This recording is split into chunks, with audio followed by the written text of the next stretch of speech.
అందరికీ shalom, Sabbath shalom. So ఒక లేఖపట్నం చదువుకున్న తర్వాత మన మధ్యలో ఉన్న అమ్మన్న సిస్టరు మెసేజ్ నిమిత్తం ప్రార్థన చేయాల్సి కోరుతున్నాం. సో ఎవరన్నా మైక్ కూడా దగ్గర పెట్టుకోండి, ఎవరన్నా చదివేవాళ్ళు ప్లీజ్. సామెతలు 23వ అధ్యాయము 1 నుంచి 3 వరకు ఎవరన్నా చదువు. మైక్ ఎవరి దగ్గర ఉందా?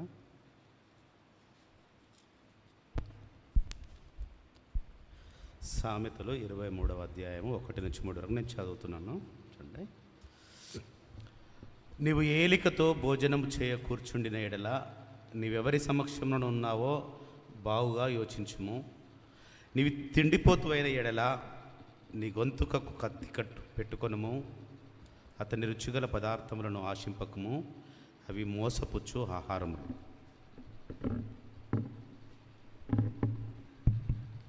మన సిస్టర్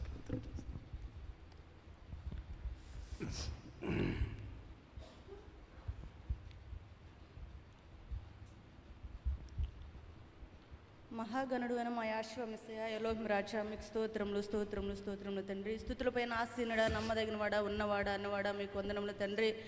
సహాయకుడా, నీకు స్తోత్రం నాయన. యావే ఎలోహిం మీకు స్తోత్రం చెల్లించుకున్నాను తండ్రి నాయన. అయా గడిచిన సబ్బాతు నుంచి సబ్బాతు వరకు మమ్మల్ని క్షేమంగా సజీవులుగా తండ్రి నాయన అయా నీ సన్నిధిలో కూడుకోవడానికి నాయన ఈ రీతిగా ఉంచినందుకే మీకు స్తోత్రాలు చెల్లించుకున్నాను రాజు, నీకు వందనములు నాయన. అయా మరి సమయంలో నాయన మీరు పాటల ద్వారా మహిమ పొందుకున్నారు తండ్రి నాయన, ఆరాధన ద్వారా మీరు మహిమ పొందుకున్నారు తండ్రి, మీకు స్తోత్రం నాయన. అయా మరి సమయంలో నా అన్ననైనా భగవాన్ మీరు జ్ఞాపకం చేసుకోండి. అన్న నోట మీ మాటలోంచి నాయన ఆ మాటలు తండ్రి మా లోతైన మర్మాలు నాయన మేము నాయన వినటుకు నాయన గ్రహించుకునే మనసును వినగలిగిన చెవులను దయచేయమని ప్రార్థిస్తున్న రాజా, నీకు వందనములు తండ్రి. సహాయకుడానికి స్తోత్రం నాయన. అయా ఒక్కసారి మీరు జ్ఞాపకం చేసుకున్నాను. అన్నను అభిషేకించమని ప్రార్థిస్తున్నాం తండ్రి, నీకు స్తోత్రం నాయన. అయా వాక్యం విని విడిచిపెట్టకుండా తండ్రి నాయన అయా మా హృదయాలు ఫలించుటకు సహాయం చేయమని ప్రార్థిస్తున్నాను తండ్రి, నీకు స్తోత్రం నాయన. అయా ఈ సమయంలో నాయన ఆత్మలు చల్లారిపోకుండా నాయన వెలిగించేవారు మీరు ఒక్కరే తండ్రి, నీకు స్తోత్రం నాయన. సహాయం చేయండి తండ్రి. నశించిన వారిని వెతికి రక్షించడం ఈ లోకంలో మనిషి కుమారునిగా మీరు వచ్చి ఉన్నారు రాజా, నీకు స్తోత్రం తండ్రి నాయన. అయా మరి సమయంలో నాయన మేమందరం నాయన నీ సబ్బాతును నాయన అయా ప్రతిష్టార్పణ దినముగా నాయన మేము ఎంతగానో మాకిచ్చినట్టు గొప్ప భాగ్యాన్ని బట్టే మీకు స్తోత్రం నాయన. అయా నీ మరుగైన సర్వసత్యమును తండ్రి నాయన ప్రతి ఒక్కరికి తండ్రి నాయన తెలుసుకుని నామను వెదికే కృపను దయచేయమని ప్రార్థిస్తూ తండ్రి నాయన అన్నను మీ చేతులకు అప్పగించుకుంటూ నాయన నన్ను నేను తగ్గించుకుని నామను హెచ్చిస్తూ ఈ చిన్న ప్రార్థన మీ పాదల చెంత పెడుతూ మా కొరకే ప్రాణం అర్పించిన మమ్మల్ని విమోచించిన మా రక్షణకర్త నీ ప్రియ కుమారుడైన తండ్రి యెహోషువ అతి పరిశుద్ధ నామంలో అడుగుచున్నాను పరమ తండ్రి, ఆమేన్. Thank you sister. సో అందరికీ మందిరంలోకి ప్రత్యక్షంగా వచ్చిన వారికి కానీ ఆన్లైన్లో యూట్యూబ్లో చూస్తున్న ప్రతి బ్రదర్స్ అండ్ సిస్టర్స్కి సబ్బాత్ షలోం. సో ఎప్పుడు హిస్టరీ చెప్పే అతను డిఫరెంట్ టాపిక్స్ చెప్తున్నారని చెప్పేసి మీరే మళ్ళీ కన్ఫ్యూజ్ కావద్దు.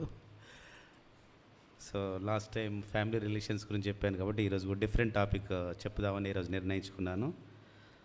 So next time maybe history తీసుకుంటాను కావచ్చు. ఇప్పుడైతే different topic food principles from the Bible, ఆహార నియమాలు గురించి మనం తెలుసుకుందాం. సో మళ్ళీ ఇదేదో కొత్త టాపిక్ ఏం కాదు, అన్నీ తెలిసిన విషయాలే. సో ఫుడ్ గురించి మనకు పరమ తండ్రి మనకు ఏమి నియమాలు, ఆహార నియమాలు ఇచ్చి ఉన్నాడు, అవి ఏ రకంగా తీసుకోవాలి, ఏవి తీసుకోకూడదు, అవి ఏ రకంగా తీసుకోవాలి, ఎట్లా తీసుకోవాలి, ఎంత తీసుకోవాలి అనేది డిఫరెంట్ కొన్ని సిచ్యువేషన్స్ని మన బైబిల్ నుంచి తీసుకొని మేము ముందు పెడదామని అనుకుంటున్నాను. సో అసలు వెజిటేరియన్ మంచిదా, నాన్ వెజిటేరియన్ మంచిదా, అట్లాంటి సందర్భాల్లో కూడా మనందరం కూడా నాన్ వెజ్కి ఎడిక్ట్ అయిపోయి ఉన్న రోజులలో ఉన్నాము. సో బైబిల్ మనకి ఏం చెబుతుంది, ఏది తీసుకుంటే బాగుంటుందని చెబుతుంది అనేది కొన్ని విషయాలు మనం తెలుసుకుందాము. సో మొట్టమొదటిగా మనకి బైబిల్లో సృష్టి అంత క్రియేషన్ అయిపోయిన తర్వాత, భూమి ఆకాశంలో సృజించిన తర్వాత, సూర్యచంద్రులు సృజించిన తర్వాత, జీవరాశులనే కావచ్చు, వృక్ష ఫలాలనే కావచ్చు, మొక్కల్ని అన్నిటినీ జీవరాశుల్ని సృష్టించిన తర్వాత చివరిగా ఆదాము అవ్వల్ని సృష్టించిన తర్వాత, ఎందుకంటే ఆయన జీవనోపాధి జీవించడానికి ఆహారం కావాలి కాబట్టి మొట్టమొదటిగా ఆహారము ఇచ్చిన సందర్భం చూసుకుందాము. ఆదికాండము 29వ 1వ అధ్యాయము 29వ వచనం ఎవరైనా చదవండి. ఆదికాండము 1వ అధ్యాయము 29వ వచనము.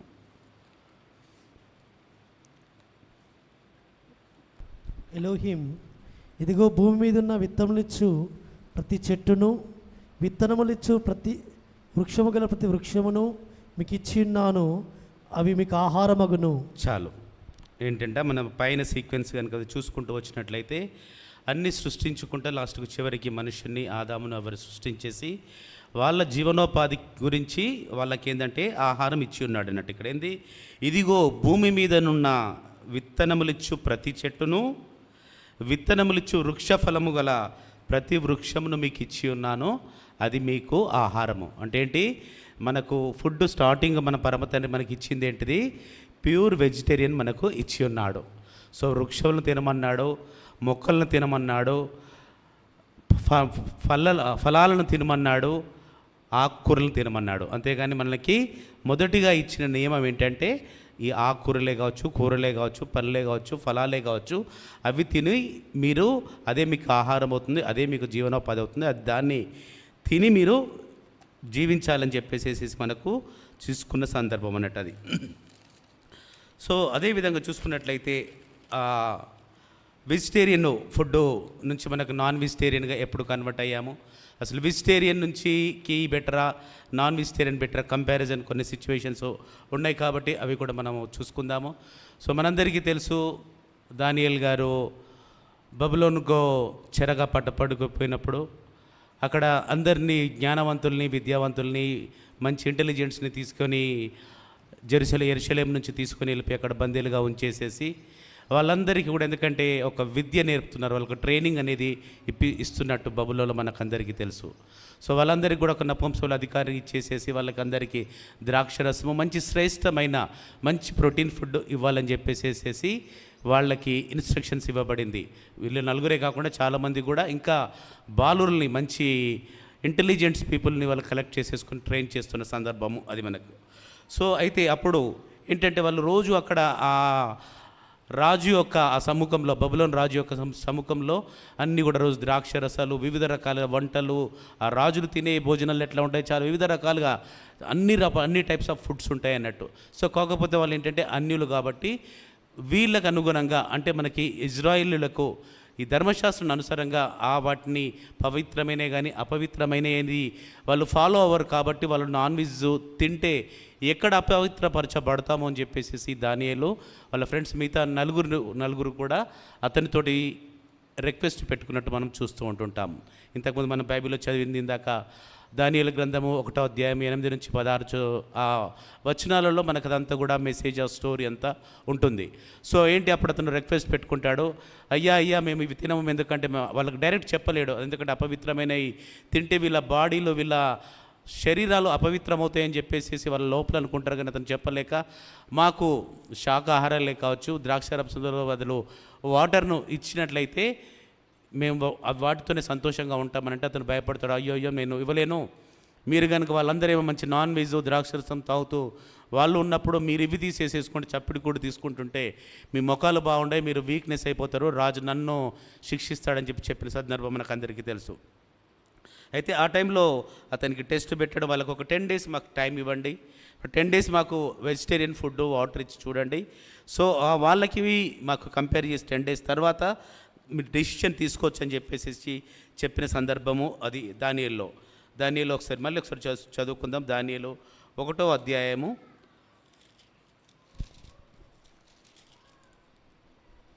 14 నుంచి 16 వరకు చదివినట్లయితే, అందుకతడు ఈ విషయంలో వారి మాటకు సమ్మతించి 10 దినముల వరకు వారిని పరీక్షించెను. 10 దినములైన పిమ్మట వారి ముఖములు రాజభోజనము భుజించు బాలులందరి ముఖముల కంటే సౌందర్యముగాను కలగాను కనబడగా, రాజు వారికి నియమించిన భోజనమును పానము కొరకైన ద్రాక్షరసమును ఆ నియమకుడు తీసివేసి వారికి శాఖా ధాన్యాదులను ఇచ్చెను. చూడు ఏం చేశారు, 10 days వాళ్ళకి టెస్ట్ పెట్టాడు. 10 days కంపేర్ చేసినప్పుడు వీళ్ళ ఫేస్లకి వాళ్ళ ఫేస్లో చూసినప్పుడు కంపారిజన్ చేస్తే వీళ్ళ ఫేసే మంచి క్లేజీగా ఉన్నాయి, మంచి ప్రకాశవంతంగా ఉన్నాయి, మంచి విద్యావంతులుగా విజ్ఞానవంతులుగా ఉన్నట్టు మనం చూస్తుంటాము. చూసి అప్పుడు అతనికి ఎవరైతే ఉన్నాడో మనకి అక్కడ ఆ అధిపతికి అతనికి ఇంకా కాన్ఫిడెన్స్ వచ్చేసేసి ఆ రాజు నిర్ణయించిన డైట్ని, ఆ రాజు నిర్ణయించిన మెనును తీసేసి ఏదైతే వీళ్ళు కోరుకుంటారో అదే డైట్ను కంటిన్యూ చేసినట్టు మనం చూస్తుంటుంటాం. సో నేను ఇక్కడ దీని నుంచి మనం నేర్చుకోవాల్సింది ఏంటంటే, చూడండి, వెజ్ నాన్ వెజ్. సో అందరికీ, ఎందుకంటే నాన్ వెజ్ అంటే ఎవరికి ఇష్టపడని వాళ్ళు ఉండరు, అలవాటు అయిన వాళ్ళకి. కానీ మనం కూడా ఫిజికల్గా కంపేర్ చేసుకున్నా కూడా వెజిటేరియన్ తీసుకున్న రోజు, నాన్ వెజిటేరియన్ తీసుకున్న రోజు మన బాడీలో ఎంత చేంజ్ ఉంటుంది, మనలో ఎంతో సోమరితనం వస్తుంది, లేజీనెస్ వస్తుంది, ఎక్కువ నిద్ర ఉంటుంది, ఇంకా ఆ రోజు యాక్టివిటీసే మనకు బాగుండవు. అదే కనుక మనకు వెజిటేరియన్ తీసుకున్న రోజు చాలా యాక్టివ్గా ఉంటాం, మన డైజెషన్ సిస్టమ్ బాగుంటుంది, ఏది కానీ చాలా బాగుంటుంది. సో మనము ఆ కంట్రోలింగ్ పవర్ కానీ ఆ విల్ పవర్ కానీ మనకు ఉన్నట్లయితే, సో ఆ వెజిటేరియన్ తీసుకుంటే మనకు చాలా బెనిఫిట్స్ ఉన్నాయని చెబుతున్నాయి. నేనైతే 100% నేను పక్కా వీక్నెస్, నాన్ వెజ్ వీక్నెస్ అంటే నాకున్నంత వీక్నెస్ మా ఇంట్లో ఎవరికి ఉండదు.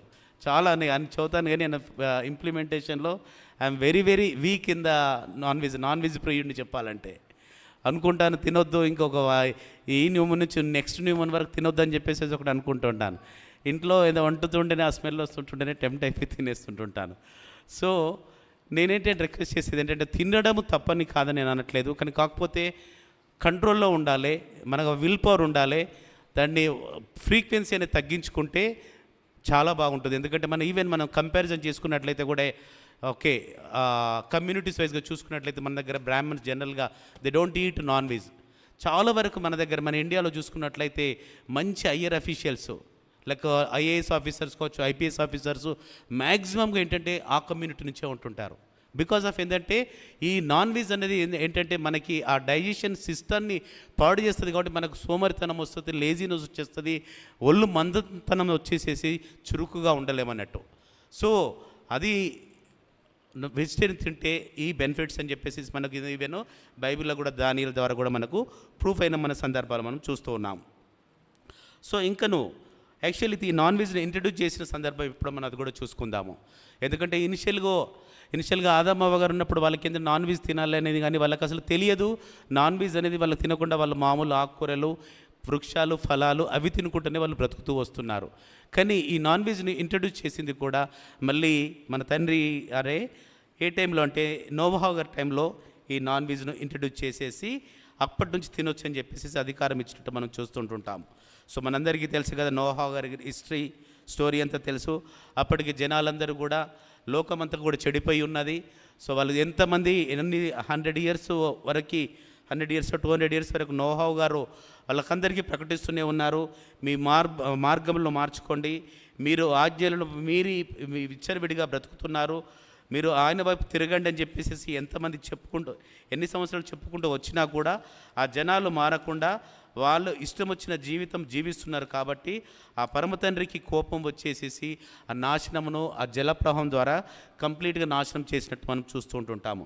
సో కంప్లీట్గా ఆ జలప్రవాహం రావడము, ఆ జనాలందరూ చనిపోవడము, ఆ పడవలో అప్పుడే ఆ పరమ తండ్రి సపరేట్ చేశాడు, ఏవి అపవిత్రమైన జంతువులు, ఏవి పవిత్రమైన జంతువుల్ని అన్నిటికీ కూడా మళ్ళీ జీవించడానికి ఆ బోట్లో పవిత్రమైనైతే 7 జతలు, అపవిత్రమైనైతే 2 జతల్లో 2 జతలుగా ఆ బోట్లోకి మనము సమకూర్చినట్టు మనం చూస్తూ ఉంటుంటాము. సో ఆ బోట్లో అయిపోయిన తర్వాత ఆ నీరంతా కూడా మళ్ళీ ఆరిపోయిన తర్వాత వాళ్ళప్పుడు ఇంకా మళ్ళీ ఓన్లీ ఆ 8 మెంబర్సే అక్కడి నుంచి బ్రతికి బయటకు వస్తారు. కాబట్టి ఆ 8 మెంబర్స్ బయటకు వచ్చిన తర్వాత ఆ పరమ తండ్రి ఆయన్ని ఆశీర్వదిస్తూ ఇవి చెబుతున్నాడు. ఆదికాండము 9వ అధ్యాయము 1 నుంచి 4 వరకు ఎవరైనా చదవండి. మరియు ఎలోహిం నోవహును అతని కుమారులను ఆశీర్వదించి మీరు ఫలించి అభివృద్ధి పొంది భూమిని నింపుడి మీ భయమును మీ బెదురును అడవి జంతువులన్నిటికిని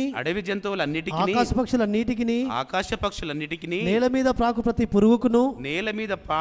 పురుగుకును సముద్రపు చేపలన్నిటికిని కలుగును అవి మీ చేతికి అప్పగింపబడి ఉన్నవి ప్రాణము గల సమస్త చరములు మీకు ఆహారమగును పచ్చని కూర మొక్కలనిచ్చినట్లు వాటిని మీకు ఇచ్చి ఉన్నాను అయినను చాలు దయాకర్.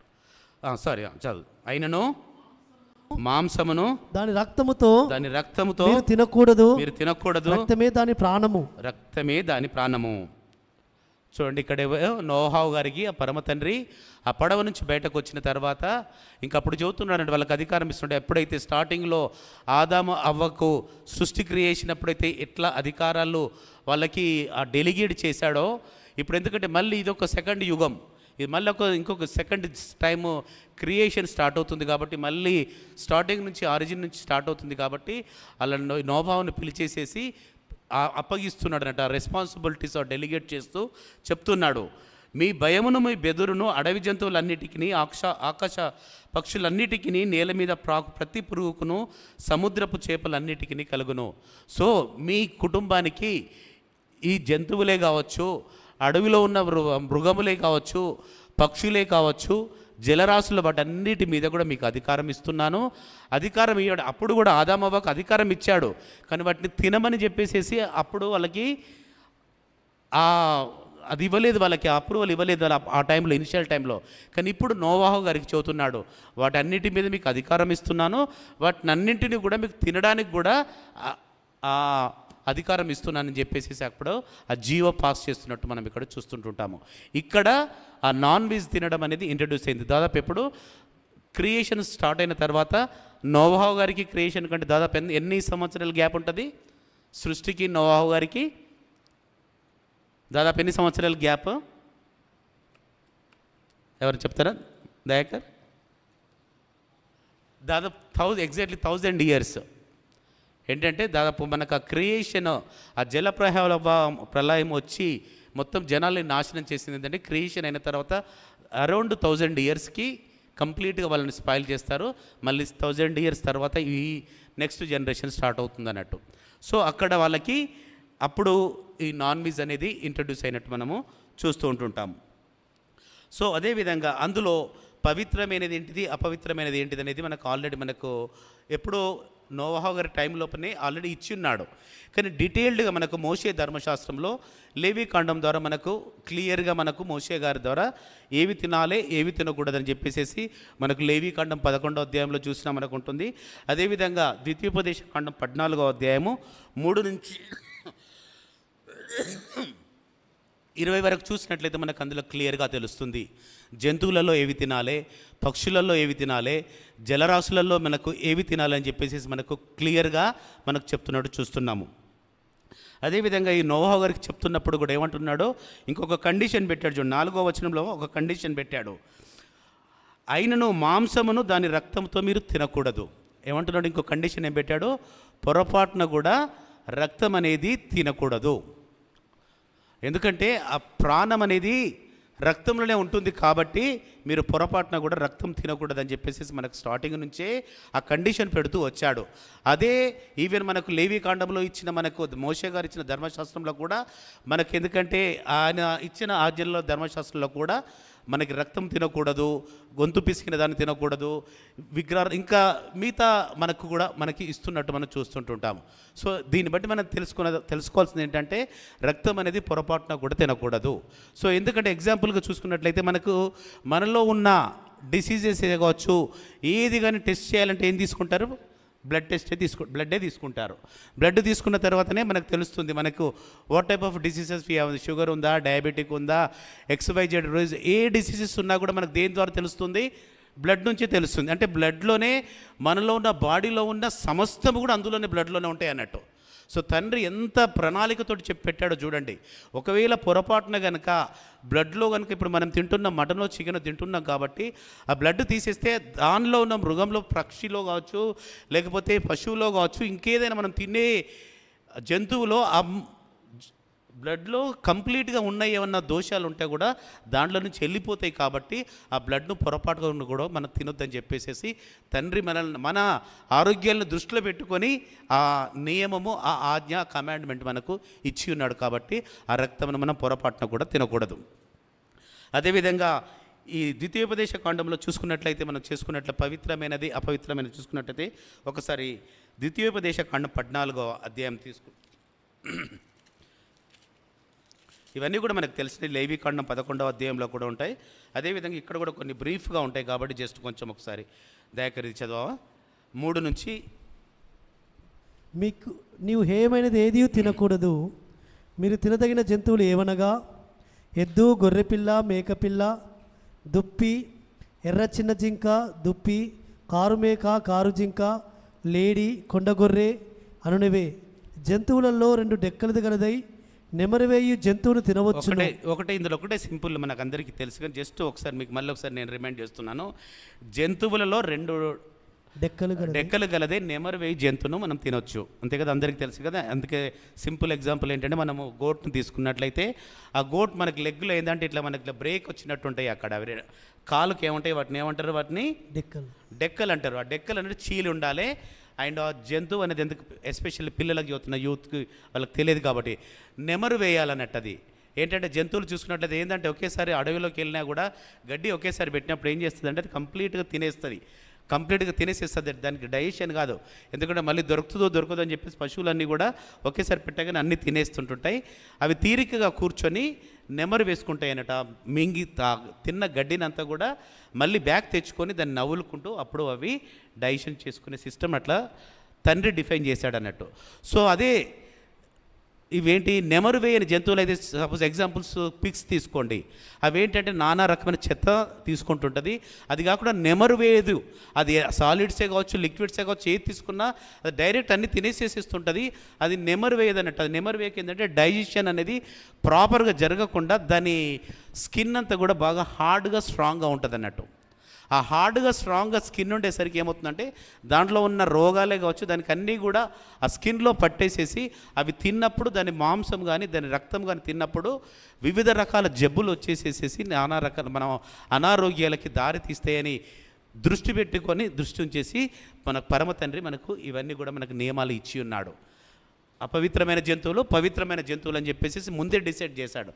ఏవైతే జనరల్గా వెజిటేబుల్స్ని తింటాయో అవి నెమరు వేస్తాయి. మీరు ఏదైనా చూసుకోండి, వెజిటేబుల్స్ అంటే గడ్డిని కానీ ఆకులను కానీ అలమును తిన్నవన్నీ కూడా నెమరు వేసుకుంటాయి. అదే నాన్ వెజ్ తినేటి జనరల్గా అవి నెమరు వేయేవి. అవి ఎందుకంటే డైరెక్ట్ తినేస్తాయి కాబట్టి నెమరు వేయేవి. కాబట్టి వాటిని అపవిత్రమైన జంతువులు అంటారు, వీటిని పవిత్రమైన జంతువులు అంటారు. సో దీన్ని బట్టి మనం ఏంటంటే మనం కూడా మనుషులం కూడా ఏం చేస్తున్నాం, మనం కూడా జంతువులను తింటున్నాం కాబట్టి మనం పవిత్రులమా అపవిత్రులమా? నాన్ వెజ్ తిన్నట్లయితే మనం కూడా అపవిత్రపు జంతువుల కేటగిరీకే వస్తాం మనం కూడా. సో జస్ట్ ఎంకెడ్ జోకింగ్. సో ఆ రకంగా ఇంకా అదే చూసుకున్నట్లయితే 9వ అధ్యాయం కూడా చూసినట్లయితే నీట నివసించు వాటన్నిటిలో మీరు వేటిని తినవచ్చును అనగా రెక్కలు పొలుసులు గల వాటిని అన్నింటిని తినవచ్చును, రెక్కలు పొలుసులు లేని దానిని మీరు తినకూడదు, అది మీకు హేయము. చూడండి ఎంత అయినా ముందు చూపుతోటి ఆయన మనకు చెప్పాడు. అదేంటి, రెక్కలు పొలుసులు లేకపోతే ఏమంటే దానిలో మూమెంట్ ఉండదు. ఫిష్ తీసుకోండి, దానికి రెక్కలు ఉండకపోతే పొలుసులు లేకపోతే దానికి ఏంటంటే మూమెంట్ అనేది ఉండదు. మూమెంట్ ఉండకపోయేసరికి ఏమవుతుంది, దాంట్లో ఉన్న ఫ్యాట్ అంతా కూడా డిపాజిట్ అయిపోయి దాంట్లోనే ఉండిపోతుంది. అది మూమెంట్ అనేది ఫాస్ట్గా ఉండదు అన్నట్టు. ఎక్కడ ఉన్నా కూడా నీళ్ళలో ఉన్నా కూడా ఎక్కువ మ్యాక్సిమం కదలిక లేకుండా ఒక దగ్గర ఉంటుంది. కాబట్టి ఇప్పుడు మనం కూడా చూడండి, ఒకే దగ్గర ఎటు కదలకుండా ఒక బెడ్లో పొద్దున్న నుంచి సాయంత్రం దాకా పడుకుంటుంటే ఏమవుతుంది, మనకి మన బాడీ కూడా మూమెంట్స్ లేకపోయేసరికి మనలో ఉన్న ఫ్యాట్ కరిగిపోక ఫ్యాట్ ఇంక్రీజ్ అవుతూ ఉంటుంటుంది, బ్యాడ్ కొలెస్ట్రాల్స్ పెరుగుతూ ఉంటుంటాయి. ఆ bad cholesterols which is leading to the unnecessary problems వస్తూ ఉంటుంటాయి. అదేవిధంగా రెక్కలు పొలుసులు ఉన్న వాటిని తినమంటున్నాడు. ఎందుకంటే అవి రెక్కలు పొలుసులు ఉంటుంది 24 hours అవి షేక్ అవుతూనే ఉంటుంటాయి. అందులో ఉన్న ఫ్యాట్ కూడా మనకి ఫిషెస్లో ఉన్న ఫ్యాట్ కూడా సైన్స్ స్టూడెంట్ చెప్పాలి ఏముంటుంది, ఏమే విటమిన్ ఉంటుంది ఫిషెస్లలో, ఒమేగా ఫ్యాటీ యాసిడ్స్ ఉంటాయి. ఒమేగా ఫ్యాటీ యాసిడ్స్ అది చాలా హెల్త్కి మంచిది అన్నట్టు. సో అందుకని చేపలలో అందులో కూడా పవిత్ర చేపలు ఉన్నాయి, అపవిత్ర చేపలు ఉన్నాయి. సో ఎస్పెషల్లీ తీసుకోండి ప్రాన్స్ అసలు అంటే మాకు తెలియనప్పుడు మేము కూడా అందరు తినేవాళ్ళం. ప్రాన్స్ ఎంత టేస్ట్ ఉంటాయి, ఫిషెస్లలో ప్రాన్స్లు మించిన ఇంకా వేరే ఏది ఉండదు అనుకుంటా టేస్ట్ వైజ్గా. అసలు ఎందుకు దానికి పొలుసులు ఉండవు, దానికి రెక్కలు ఉండవు. అందుకనే అది దాంట్లో ఫ్యాట్ ఎక్కువగా ఉంటే తినేదంతా కూడా ఫ్యాటే. ఏదైతే మనకు నోటికి ఇంపుగా టేస్ట్గా ఉండేటి అన్నీ కూడా మన హెల్త్ను స్పాయిల్ చేసేటివే ఉంటాయి. సో ఎస్పెషల్లీ తీసుకున్నట్లయితే ప్రాన్స్ ఎగ్జాంపుల్ తీసుకోండి. ఈవెన్ బ్లడ్ కానీ లేకపోతే ఇంకా ఏముంటాయి మనకి ఇది వాట్ ఈస్ దట్ కొవ్వు కూడా తింటే ఎంత మేము అసలు స్టార్టింగ్లో అయితే మేము చిన్నగా ఉన్నప్పుడైతే కొట్లాడుకుంటూ తినేవాళ్ళం అన్నట్టు కొవ్వు, ఆ బోటీలో ఉండే కొవ్వునైతే చిన్నప్పుడు వండితే నేను అన్నయ్య అక్క వాళ్ళం అయితే ఒకరికంటే నాకు కావాలి ఎందుకంటే చాలా టేస్ట్గా ఉంటుంది అది. సో తర్వాత తెలిసిన తర్వాత ఏంటంటే అది తినకూడదని మాకు తెలిసిన తర్వాత ఇప్పుడు మనం అఫ్కోర్స్ తినట్లేదు. కాబట్టి టేస్టీగా కానీ మనకి కనులకు ఇంపుగా ఉండేది ఏది కానీ చెడు చేస్తుంది, హాని చేస్తుంది అని చెప్పేసి మనం గుర్తెరగాలి. సో దీన్ని బట్టేసేసి ఈ ద్వితీయోపదేశ కాండంలో అహేయమైనవి ఏంటిది, పవిత్రమైనవి ఏంటిది, అపవిత్రమైనవి ఏంటి, ఆ రెక్కలు అండ్ పొలుసులు లేని వాటిని తినకూడదని ఎన్ని మనకు డీటెయిల్గా ఇచ్చాడు కాబట్టి అందులో మనం చూసుకోవచ్చు. అదేవిధంగా ఇంకొకటి చూసుకున్నట్లయితే ఏమి తినకూడదు. సో ఇందాక అనుకున్నట్టు రక్తమును పొరపాటును కూడా మనం తినకూడదు.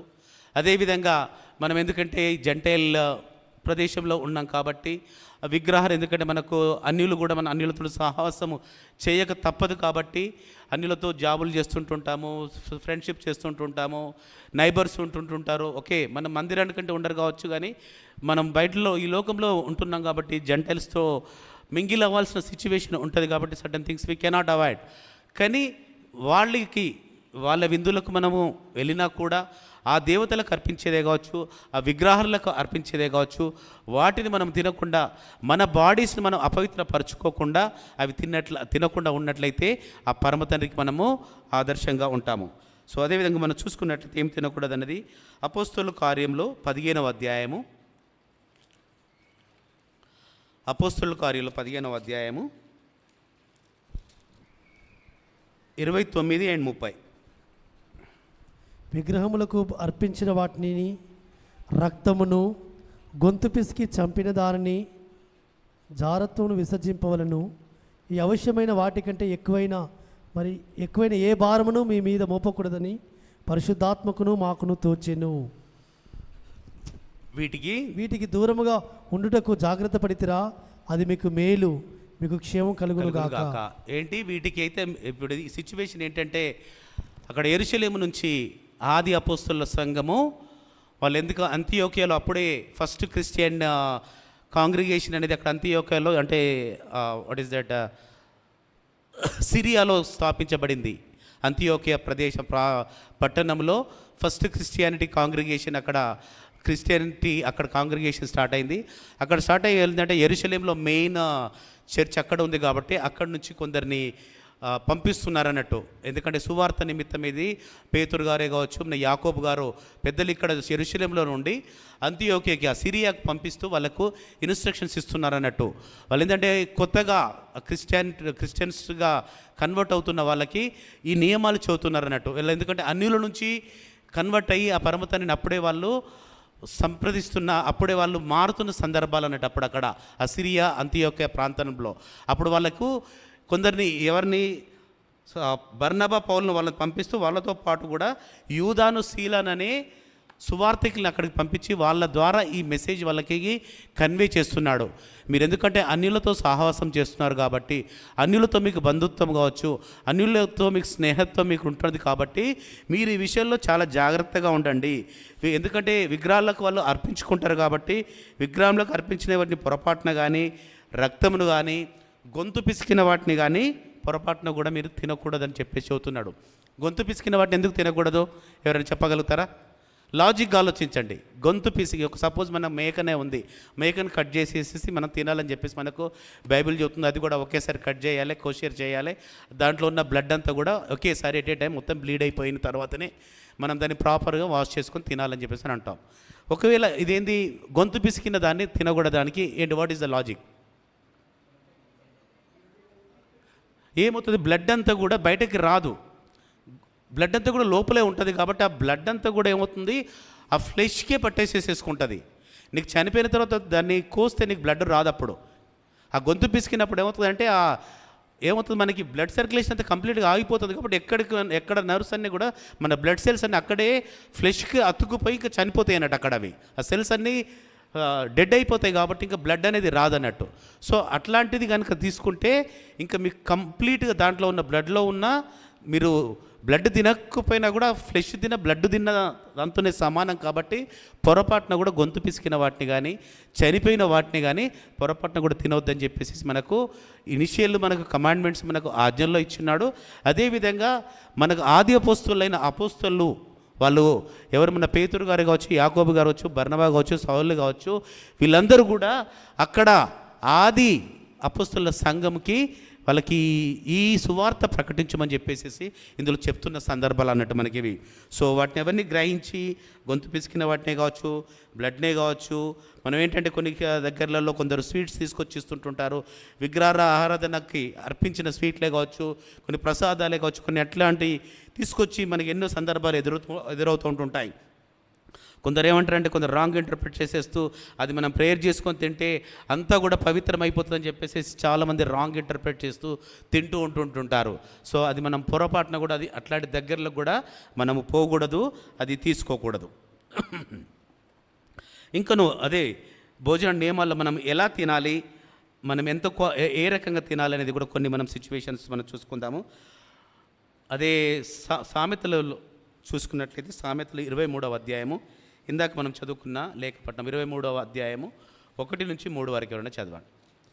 సామెతలు 23. ఏలికతో భోజనము చేయ కూర్చుని ఎడల నీవెవరి పక్షమునున్నావో బాగా యోచించుము. నువ్వు తిండిపోతివైన ఎడల నీ గొంతుకకు కత్తి పెట్టుకొనుము.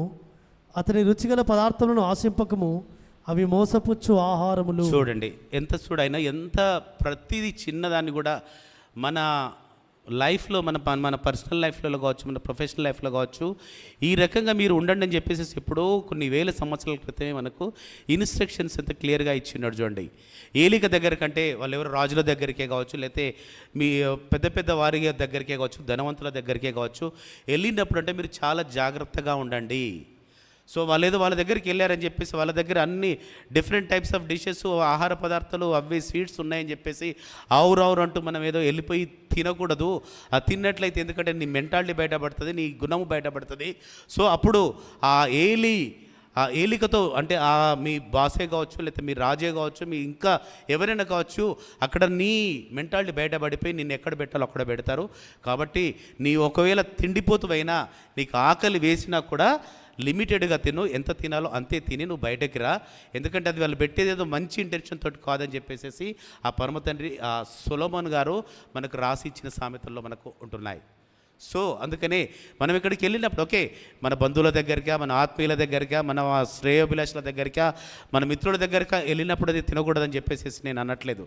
సో స్పెసిఫిక్ ఏలికవా వారితో ఉన్నప్పుడు వారెవరు వారిని ఆలోచించండి. వారి పరిస్థితి ఏంటి, వాళ్ళ స్థితి ఏంటి, వాళ్ళ స్టేటస్ ఏంటి, వాళ్ళు దేని నిమిత్తం పెడుతున్నారు, అవి ఎందుకు చేస్తున్నప్పుడు జాగ్రత్తగా ఉండి నీ నోరును కంట్రోల్ చేసుకొని నీ గొంతుకు కత్తి పెట్టుకొని ఆ రుచిగల పదార్థాలను తినకుండా జాగ్రత్తగా ఉండమని చెప్పేసి మనకు చెబుతున్నాడు.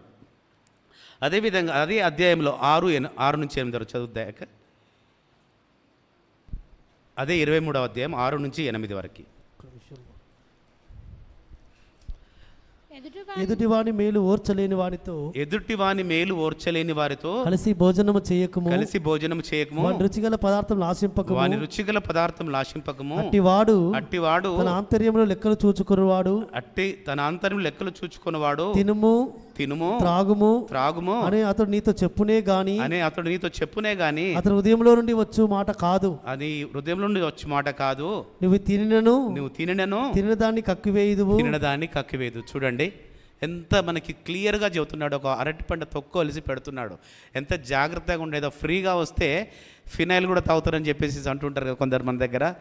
కొందరు ఎక్కడన్నా వచ్చేస్తే ఫ్రీగా వచ్చేస్తే ఎట్లా తింటారంటే ఇంకా వాళ్ళు లైఫ్లో అసలు ఆహారం భోజనం తిన్నరా లేదన్నట్టు కొందరు బిహేవ్ చేస్తూ ఉంటుంటారు. అదేవిధంగా ఇంకెవరి దగ్గరనట నీ మేలు ఎవరైతే నువ్వు ఆశీర్వదించబడుతున్నావో, లేకపోతే ఎవరైతే నువ్వు గ్రోత్ అవుతున్నావో ఆ గ్రోత్ని, నీ ఆశీర్వాదాన్ని ఎదుటి ఓర్వలేని పర్సన్ ఎవరన్నా ఉంటే మీకు తెలిసిపోతుంది. నీ గ్రోత్ని ఎదుటి వాళ్ళు పాజిటివ్గా తీసుకుంటారు, నెగిటివ్. చాలామంది ఎందుకంటే మనము గ్రోత్ అవుతుంటుంటే మన పొజిషన్ పెరుగుతూ ఉంటుంటే వాళ్ళకి లోపలంతా కుళ్ళు ఉంటుంది. అట్లాంటి మనుషులు మీకు తెలుస్తుంది. సో అట్లాంటి వాళ్ళ ఇంటికి వాళ్ళ ఇంటికి వెళ్ళినా కూడా చాలా జాగ్రత్తగా ఉండు, అక్కడ నువ్వు ఏది పడితే అది తినకూడదు, అడు మాట వరుసకి కావచ్చు లేకపోతే ఇంకేదో ఆ గాంభీర్యత కావచ్చు, తిను తిను తిను అని చెప్పేసి నేను ఫోర్స్ చేస్తుంటాడు, కానీ వాడి లోపల అంతా కూడా కుళ్ళు పెట్టుకొని ఉంటాడు. కాబట్టి అట్లాంటి వాడి దగ్గర కూడా చాలా జాగ్రత్తగా ఉండమని చెప్పేసి మనకు తిండి విషయంలో ఆయన ఇన్స్ట్రక్షన్స్, ఈ ప్రిన్సిపల్స్, ఈ నియమాలని మనకి ఇస్తున్నాడు. ఊరికనే ఇవ్వాలి, ఇవన్నీ కూడా మన పర్సనల్ లైఫ్స్కి ఇంటర్ప్రిట్ చేసుకున్నట్లయితే చాలా సిచ్యువేషన్స్ మనం ఫేస్ చేస్తుంటుంటాం. చాలా కూడా మనము ఎదురవుతుంటుంటాయి ఇట్లాంటి సిచ్యువేషన్స్. మనకు వాళ్ళు దగ్గరగానే ఉంటారు, మనకు స్నేహితంగానే ఉంటారు, మనకు బంధువులే ఉండొచ్చు, మన కుటుంబం వారే కావచ్చు, కానీ మన గ్రోత్ని కావచ్చు, మన ప్రోగ్రెస్ని కావచ్చు వాళ్ళు ఓర్చుకోలేరు. సో అట్లాంటి వారి దగ్గర చాలా జాగ్రత్తగా ఉండండి, లిమిటెడ్గా ఉండండి అని చెప్పేసి ఆ తండ్రి మనకి ఇన్స్ట్రక్షన్స్ ఇస్తూ ఉన్నాడు. అదేవిధంగా ఇంకా ఎంత క్వాంటిటీ అనేది చెప్పేసి జనరల్గా ఏంటంటే ఏదైనా టేస్ట్ ఉందంటే మనం జనరల్గా క్వాంటిటీస్ లాగించేసేస్తుంటాము. ఏదైనా కర్రీ టేస్ట్ అయింది అనుకోండి, మనం తినేదానికంటే కూడా ఎక్కువ తినేస్తుంటుంటాము. ఇంకేదైనా కొద్దిగా స్పెషల్ డిషెస్ వచ్చినప్పుడు కూడా చాలా తినేస్తుంటుంటాము. అలా తినడం కూడా ఆరోగ్యానికి మంచిది కాదు. సో రుచిగా ఉందని చెప్పేసి తింటే ఇప్పుడు తినేటప్పుడు బాగానే ఉంటుంది, కానీ ఆ తెల్లారి మళ్ళీ మనము ప్రాబ్లమ్స్ చేస్తుండాలి. డైజెషన్ అయినా కూడా షుగర్ ఉన్న వాళ్ళకి షుగర్ షూట్ అయిపోతుంటుంది, బీపీ ఉన్న వాళ్ళకి బీపీ షూట్ అయిపోతుంటుంది. మళ్ళీ దానికి తగ్గించుకోవడానికి నానా విధాల కష్టాల్లో పడాల్సి వస్తుంటుంటుంది. అందుగురించి చెప్తుంటుంటాడు అన్నట్టు. తేనె మనం చూసుకున్నట్లయితే తేనె చాలా తీయగా ఉంటుంది, కానీ నీకు ఎంత కావాలో అంతే తీసుకోవాలి, కానీ ఎక్సెస్ క్వాంటిటీ ఏది తీసుకున్నా కూడా అది నీ ఆరోగ్యానికి చెడు అవుతుందని చెప్పేసి మనకు సొలొమోను గారు సామెతల రూపంగా చెబుతున్నాడు. అదే సామెతలు 25వ అధ్యాయము 16వ వచనం చదవండి. తేనె కనుగొంటివా, తగినంత మట్టుకే త్రాగుము, అధికముగా త్రాగిన ఎడల కక్కివేయుదువేమో. ఎగ్జాంపుల్ మనకి ఇక్కడ తేనె ఇచ్చాడు. తేనెను ఎవరు ఇష్టపడరు? తేనె ఒకే తినొచ్చు, చాలా ప్రోటీన్స్ ఉంటాయి, మంచి ఎనర్జీ ఇస్తుంది, చాలా క్యాలరీస్ ఉంటాయి. అలా అని చెప్పేసి 3 పూటలు మనం తేనె తిన్నాం అనుకోండి, మనం బెడ్లో నుంచి లేవం. సో అందుకనే ఏది కావచ్చో, ఏ ఫుడ్ అయినా కూడా ఎంతవరకు మన బాడీకి కావాలి, ఎంతవరకు మనకు కావలసినంత రిక్వైర్డ్ క్వాంటిటీ తీసుకుంటేనే మనకు ఆరోగ్యంగా ఉంటాము. మనకు అది తీసుకున్న దానికి వినియోగము అది ఉంటుంది. ఏది ఎక్సెస్ తీసుకున్నా కూడా అది మనకు ఉపయోగపడకపోగా దాని నుంచి డిఫరెంట్ కాన్సిక్వెన్సెస్ మనం ఫేస్ చేయాల్సిన పరిస్థితులు ఏర్పడతాయి. అదేవిధంగా ఇంకా తిండి విషయంలో కూడా ఇంకా అతను ఎంత ఎక్స్టెంట్ వరకు మనకు ఇన్స్ట్రక్షన్ ఇస్తుండంటే, అధికంగా తినేవారితోటి, ఎక్కువగా త్రాగేవారితోటి ఏం చేయొద్దు అంటాడు? సహవాసం చేయొద్దు అంటాడు. ఎందుకంటే సహవాసం చేస్తేనట 6 నెలలు ఎవరితో సహవాసం చేస్తే వాడు వీడవుతాడట, వీడు వాళ్ళు అవుతాడంట. అది ఉన్న సామెతనే కదా. అది మంచి వాళ్ళతో సహవాసం చేస్తే మంచి వాళ్ళు అవుతారు, చెడు వాళ్ళతో సహవాసం చేస్తే చెడుగా అవుతారు. అందుకని మనము బాగా డ్రింక్ చేసే వాళ్ళతోటి ఎప్పుడు సాహసం చేసామనుకోండి, ఏదో ఒక రోజు ఎందుకు వీడు రోజు ఇంత తాగుతూ ఇంత ఎంజాయ్ చేస్తున్నాడు కదా, ఏదో మనం కూడా ఒకరోజు ట్రై చేద్దామని చెప్పేసి ఆలోచన కూడా వస్తుండొచ్చు. తినేటప్పుడు కూడా ఇప్పుడు మనకు తిననిది అడుగు సపోజ్ కొందరు ఉంటారు చాలామంది, ఎందుకంటే దాన్ని ఫోర్క్ని ఇష్టంగా తింటుంటారు, లేకపోతే ప్రాన్స్ ఎంతో ఇష్టంగా తింటుంటుంటారు. అవి మనల్ని చూసేసి వాళ్ళతో రోజు తింటుంటే టెంప్ట్ అయిపోయి మనం కూడా ఏదో ఒక రోజు తింటాం కావచ్చు మనకు తెలియకుండానే. సో అందుకనే పొరపాటున కూడా ఎక్కువ ద్రాక్షరసం తాగేవారితో కానీ అధిక మాంసంతో తినేవారితో కూడా సహవాసం చేయకూడదు, స్నేహితము అంతకన్నా చేయకూడదని చెప్పేసి కూడా మనకు హెచ్చరికగా ఆ సామెతల్లో మనకు చెబుతున్నాడు. 23వ అధ్యాయము, అదే 23వ అధ్యాయము 20వ వచనం. ద్రాక్షరసము త్రాగువారితోనైనను మాంసము హెచ్చుగా తినువారితోనైనా సహవాసం చేయకము, త్రాగుబోతులను తిండిపోతులను దరిద్రులవుతారు. ఏమవుతారట? త్రాగుబోతులు తిండిపోతులు దరిద్రులు అవుతారట. ఆ దరిద్రులతో స్నేహితం చేస్తే మనం ఏమవుతాము? మనం దరిద్రులు ఏమవుతాం, కానీ మనమే మంచి వాళ్ళం కాదు కదా. అందుకని చెప్పేసి మనము సెలెక్ట్ చేసుకునేటప్పుడు మనం ఎవరితో సహవాసం చేస్తున్నాము అలా అని చెప్పేసి మనం అన్యులతో ఉండకుండా మనం లేదు. ఇప్పుడు మనం జాబ్ చేస్తున్నాము, 99%, 95% అన్యులే ఉంటారు. నేను అక్కడ జాబ్ చేయనంటే నేను ఇంట్లో కూర్చుంటే మనం ఉండలేము. కాబట్టి మన లిమిట్స్లో మనం వండుకుంటూ వాళ్ళతో ఎంతవరకు మనం ఉండాలో అంతవరకు ఉంటూ ఎంతవరకు పార్టిసిపేట్ చేయాలో అంతవరకే వండుకున్నట్లయితే మనకు ఎలాంటి ఇబ్బందులు కలగవని చెప్పేసి ఆ పరమతండ్రి మనకు చెబుతున్నాడు. సో ఇంకనూ చూసుకున్నట్లయితే మనకు ఆ పరమతండ్రి ఆహారం ఇచ్చినప్పుడు ప్రతిసారి మనకు ఆహారం ఇచ్చినప్పుడు కూడా ఆహారం మనము తీసుకునే ముందు ఆ పరమ తండ్రికి కృతజ్ఞతలు చెల్లించే ఆహారం తీసుకోవాలి. ఎన్నిసార్లు తీసుకున్నా, ఈవెన్ మీరు టీ తీసుకుంటారా, కూల్ డ్రింక్ తీసుకుంటారా, కాఫీ తీసుకుంటారా, తీసుకునేటప్పుడు జస్ట్ ఆ పరమ తండ్రి కనుక ఆయనకు మనకు థ్యాంక్స్ చెప్పినట్లయితే అది మనకు ఎంతో ఆశీర్వాదకరంగా ఉంటుంది. సో ఎందుకంటే ఎంతోమంది మనం తీసుకున్న ఆహారం మనం తింటున్నామంటే మనం ఎంతో ధన్యులము. ఎంతోమంది బీదలు, ఎంతోమంది పేదరిక జనాలు తిండి తినలేక ఎంతోమంది ఇబ్బంది పడుతూ నానా విధముల కష్టాలు పడుతూ ఉన్నారు. ఆ పరమతాన్ని మనకు అలాంటి సిచ్యువేషన్ లేకుండా మనకు తినడానికి రోజు 3 పూటలు ఇస్తున్నాడు కాబట్టి ఆ తండ్రికి ఎంతో మన కృతజ్ఞతాస్తుతులు చెల్లించుకున్నట్లయితే అది ఎంతో మనకు ఆశీర్వాదకరంగా ఉంటుంది. అదేవిధంగా లేని వారికి కూడా ఆ ఆహారాన్ని ఇవ్వమని చెప్పేసేసి ఆ తండ్రిని మనం వేడుకున్నట్లయితే ఏదో ఒక రోజు మనం మొరవిని ఆ బీదలను కూడా వాళ్ళకు కూడా ఆహారము కలగజేస్తాడేమో చెప్పేసి ప్రతిసారి మీరు వాటర్ తీసుకున్నా, మనము టీ తీసుకున్నా, కాఫీ తీసుకున్నా, స్నాక్ తీసుకున్నా, లంచ్ తీసుకున్నా, డిన్నర్ తీసుకున్నా కూడా ఆ పరమతండ్రికి కృతజ్ఞతాస్తుతులు చెల్లించి అది తీసుకున్నట్లయితే మనకు ఆశీర్వాదకరంగా ఉంటుంది. అది మనకి జీర్ణశక్తి కూడా అయిపోయి ఆ శక్తి కూడా ఆ పరమతండ్రి మహిమార్థమై వాడబడుతుందని చెప్పేసి కూడా మనకి ఎన్నో ఎగ్జాంపుల్స్ మనకు బైబిల్లో ఉన్నాయి. ఒక ఎగ్జాంపుల్ మనం చూసుకున్నట్లయితే మత్తయి సువార్తలో 6వ అధ్యాయము, మత్తయి సువార్త 6వ అధ్యాయం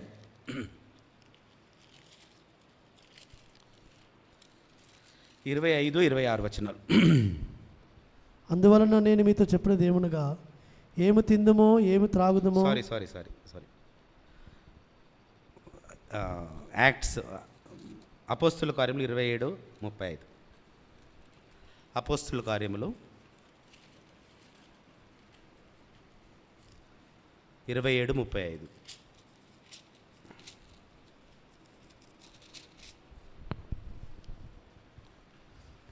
ఈ మాటలు చెప్పి ఒక రొట్టె పట్టుకొని అందరెదుట ఎలోహింకు కృతజ్ఞతలు చెల్లించి దాన్ని విరిచి తినసాగెను. అప్పుడు అందరూ ధైర్యం తెచ్చుకొని ఆహారం పుచ్చుకునేది.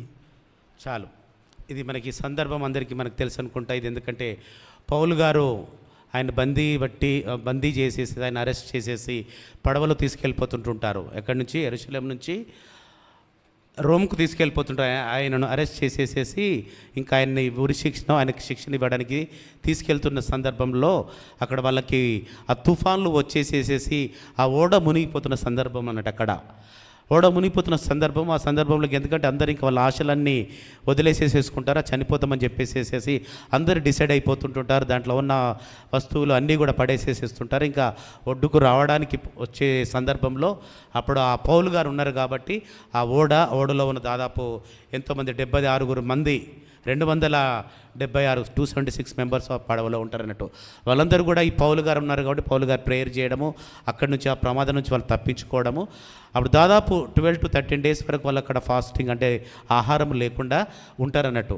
అప్పుడు ఆ సందర్భంలో 13 రోజుల తర్వాత వాళ్ళకి ఆహారం ఎక్కడి నుంచో వస్తుంది.